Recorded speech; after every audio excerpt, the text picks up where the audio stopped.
Sir ప్రచారం ఎలా జరుగుతుంది? ప్రజల నుంచి ఎలాంటి స్పందన వస్తుంది? బ్రహ్మాండంగా ప్రచారం జరుగుతుంది. తెలంగాణ ప్రదేశ్ కాంగ్రెస్ సేవాదళ రాష్ట్ర అధ్యక్షుడు నా పేరు మిద్దెల జితేందర్. ఈరోజు 7 డివిజన్లల్లో మా సేవాదళకు సంబంధించిన వాళ్ళు 300 మంది కార్యకర్తలు పనిచేస్తున్నారు. స్థానికంగా సేవాదళకు సంబంధించినారు. ఈ సేవాదళ సంస్థ అనేది 100 సంవత్సరాల కింద నెహ్రూ గారు స్టార్ట్ చేసి కాంగ్రెస్ పార్టీకి అనుబంధ సంస్థగా కొనసాగుతుంది. ఈరోజు పరిస్థితి చూస్తే బ్రహ్మాండంగా ఉంది.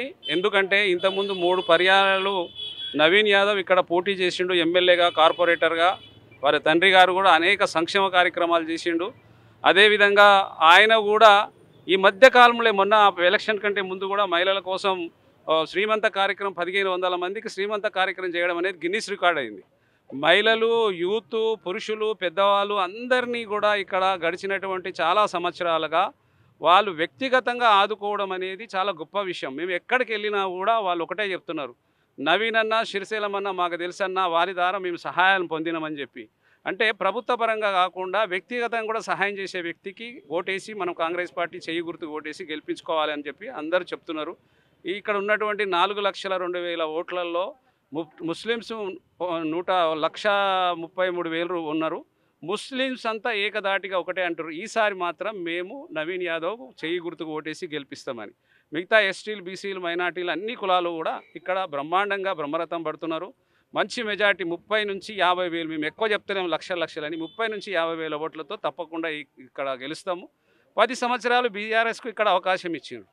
మేము డివిజన్లలో అన్ని జాగాలలో మా ప్రదేశ్ కాంగ్రెస్ సేవాదళ ఆధ్వర్యంలో మా కార్యకర్తలంతా పనిచేస్తారు. టోటల్గా రిపోర్ట్ తీసినాము.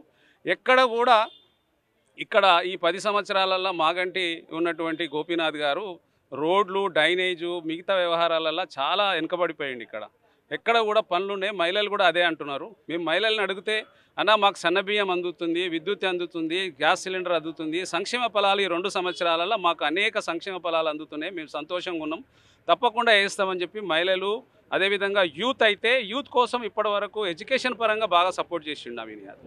అయితే సార్ ఇంకో ప్రశ్న, అసదుద్దీన్ ఓవైసీ ఆధ్వర్యంలోనే సీఎం రేవంత్ నడుస్తున్నారు. ఎందుకంటే 1,40,000 ఓట్ల వరకు కూడా మైనారిటీ ఓట్లు ఉన్నాయి అని అంటున్నారు. సో దానికి మీరు ఏం చెప్తారు? చూడండి, ఇప్పుడు ఇక్కడ రాష్ట్రంలో సంక్షేమం నడుస్తుంది. 2 సంవత్సరాల నుంచి యంగ్ అండ్ డైనమిక్ లీడర్ అయినటువంటి రేవంత్ రెడ్డి గారి ఆధ్వర్యంలో మంచి సంక్షేమ ఫలాలు అందుతున్నాయి. కాబట్టి ముస్లిమ్స్ అంతా ఆకర్షితులవుతున్నారు. ప్రతిపక్షాలు కూడా సహకరించడానికి ముందుకు వస్తున్నాయి. అదేవిధంగా కూడా ఈరోజు ఉన్నటువంటి అసదుద్దీన్ గారు కూడా సహకరిస్తున్నారు. ముస్లిమ్స్ అంతా ఏకదాటిగా సహకరించాలనే నిర్ణయం తీసుకున్నారు కాబట్టి వాళ్ళు సహకరిస్తున్నారు. దాంట్లో ఓడిపోతారనే భయంతోనే తీసుకున్నారు అని కూడా విమర్శలు వస్తున్నాయి. ఓడిపోవడం అనేది జరగదు. ఇక్కడ అన్ని రకాలుగా ఆయన యూత్కు, తర్వాత మహిళలకు, పెద్దవాళ్లకు అన్ని రకాలుగా వ్యక్తిగతంగా సహాయ సహకారాలు అందించి 3 పర్యాలు ప్రజలలో ఉండి ఓడిపోయినా సరే ఇక్కడ ఉన్నటువంటి 7 డివిజన్లలో ప్రతి డివిజన్లలో మేము ఎక్కడికి వెళ్ళినా కూడా మేము నవీన్ గుర్తుపడతామంటున్నారు. వాళ్ళు యువకుడు కదా, యంగ్ అండ్ డైనమిక్ లీడర్ అయినటువంటి నవీన్ యాదవ్ బాగా పనిచేసి పెట్టిండి. ఇక్కడ ఓడిపోవడం అనేది ఎట్లా జరుగుతుందండి? ఆయన వ్యక్తిగతంగా పోటీ చేసినప్పుడే 30,000, 40,000 ఓట్లు వచ్చినాయి. పార్టీ పరంగా చేసినప్పుడే, ఎంఐఎం పరంగా చేసినప్పుడే 40,000, 50,000 ఓట్లు వచ్చినాయి. మామూలుగా చేస్తేనే వచ్చినాయి. వ్యక్తిగతంగా ఇప్పుడు ఈరోజు 30,000 ఓట్లు ఉన్నాయి ఆయనకు. అట్లా చేసి పెట్టుకున్నాడు కాబట్టి ఓడిపోయే ప్రసక్తే లేదు. మేము మెజార్టీ కోసం చూస్తున్నాం. 30 నుంచి 50,000 ఓట్ల మీద మెజార్టీ చేస్తాం. ఈరోజు రేవంత్ రెడ్డి గారి ఆధ్వర్యంలో అనేక 2 సంవత్సరాలలో గ్యాస్ కానీ, సన్నబియ్యం కానీ, రేషన్ కార్డులు కానీ, ఈరోజు రాష్ట్రంలో 3,20,00,000 మందికి సన్నబియ్యం ఇస్తున్నామండి. ఎప్పుడన్నా ఉన్నటువంటి కేసీఆర్ గారికి సన్నబియ్యం ఇవ్వాలి ప్రజలకు, బడుగు బలహీన వర్గాలు రాష్ట్రంలో పెద్ద ఎత్తున 60, 70, 90, 95% ఉన్నారు. ఇక్కడ ఎస్సీ, ఎస్టీలు, బీసీలు, మైనార్టీలు, వాళ్ళకు మంచి ఆహారం అందియాలనేటువంటి సోయి లేనటువంటి 10 సంవత్సరాలు పరిపాలించి అటు కాళేశ్వరము, ఆయన ఇవి ఉన్నటువంటి వెహికల్స్, ఇవన్నీ రకరకాలుగా కుంభకోణాలలో ఇరికిపోయి ఆర్థికంగా, రాజకీయంగా అన్ని రంగాలలో విధ్వంసం సృష్టించినటువంటి వాడు ఏం చెప్తాడండి? ఏం లేదు.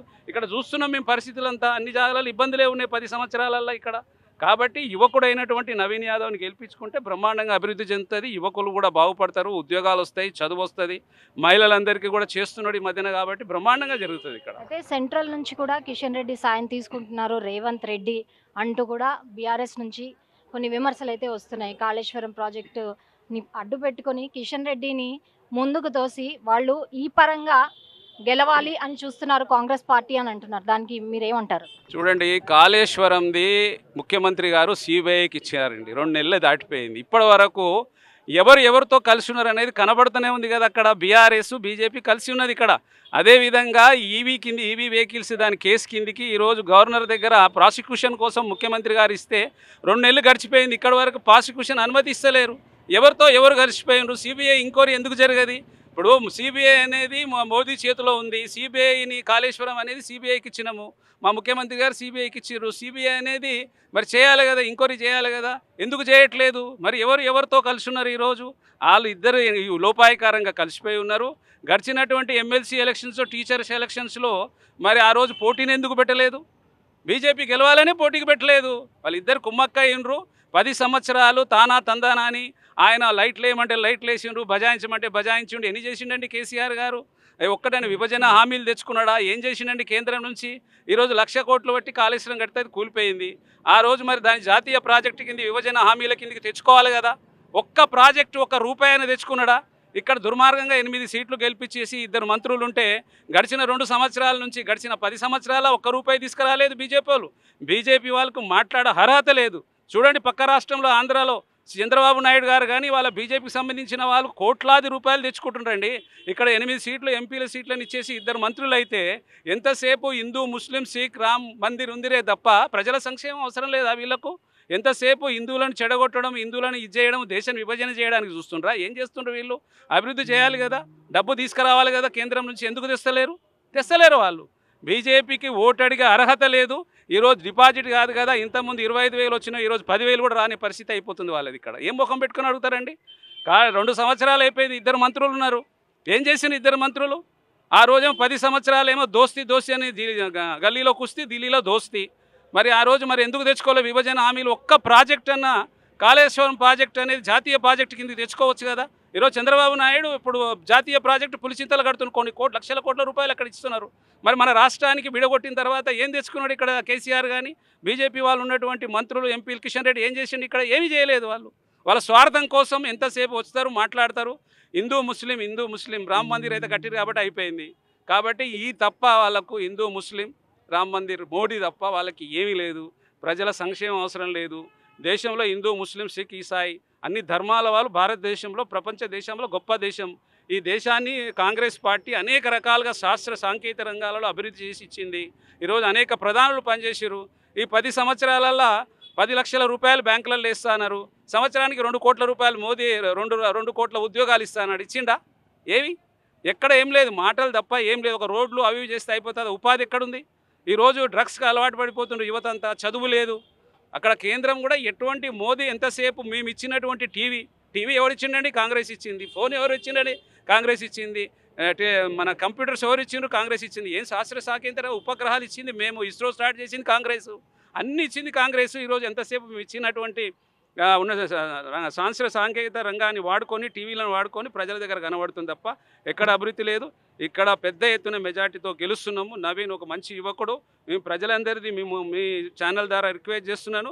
ఇక్కడ నవీన్ లాంటి యువకుంది ఎమ్మెల్యేగా అవసరాలు ఉన్నాయి. ప్రజల అవసరాలు తీర్చడానికి అందరూ గమనించి మంచి మెజార్టీతో గెలిపించుకుంటే బాగా పనులు చేస్తాడు. సార్, ఎంత మెజార్టీతో గెలుస్తారని మీరు ధీమా వ్యక్తం చేస్తున్నారు? మేము మా ముఖ్యమంత్రి గారు చెప్పారు. మేమైతే డివిజన్ వైజ్గా మేము తిరుగుతున్నాము. మాకు మహిళలు కానీ, పురుషులు కానీ, ముస్లిమ్స్ కానీ, ఎస్సీ ఎస్టీలు కానీ, బడుగు బలైన వ్యాపారులు కానీ 10 సంవత్సరాలలో ఒక వ్యక్తికి అవకాశం ఇచ్చిండ్రు.